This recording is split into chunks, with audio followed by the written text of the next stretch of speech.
What's going on YouTube? It's your boy Brandon here with another video. Today we're going to be working on the Z. It's been down for the past 2 weeks. So in case you guys have been wondering where I've been trying to fix my car. It's just been chilling here. So recently I've been getting a lot of codes. I actually got one for the variable valve timing solenoid.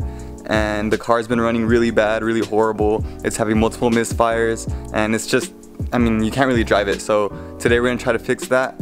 And I've just been waiting because I've ordered car parts and they finally got here. So today we're gonna install them and hopefully that fixes the problem. So let's get to it. So this install should be pretty simple. Today we're just gonna be removing the variable valve timing solenoid, which is this piece right here. It's only being held on by a few bolts and this sensor right here. Okay, so one thing to note before doing this install is you wanna make sure you know which one bank 1 and bank 2 is.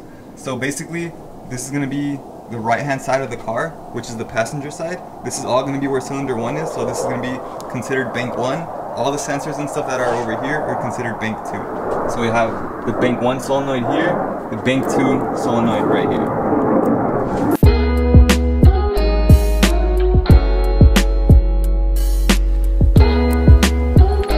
So this is what the variable valve timing solenoid looks like after you have removed it. And this is the old one. It's probably not good anymore. So yeah, this is what the new one looks like. It also comes with a gasket. So now that we got the new solenoid, it should be a direct fit. Just put the gasket in between and bolt it right up.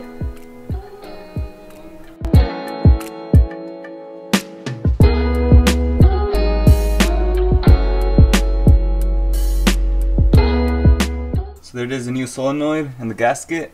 Everything's plugged in and bolted up. Moment of truth. Hope it starts up. Haven't started my car in like 2 weeks. Is it gonna work? Let's find out.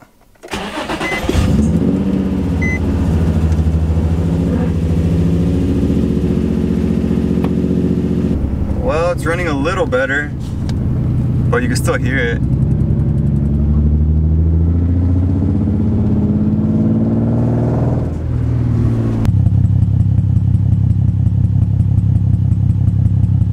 So bad news guys, it's still misfiring, the car is not fixed. So after clearing all the codes, taking it for a test drive, the car definitely does run a lot better. However, you can still hear the misfires going on, and that code for the solenoid went away.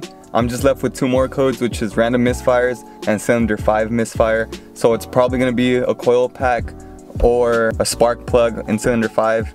I'm gonna go ahead and check those, but I think the solenoid problem finally went away. So that's gonna be it for today's video. We're one step closer to getting the Z back on the road, and I'm actually pretty glad that I started working on the car again. It feels good to be making videos again. Stay tuned with me while I fix the Z. Peace out. I'll see you guys next time. Don't forget to subscribe. See ya.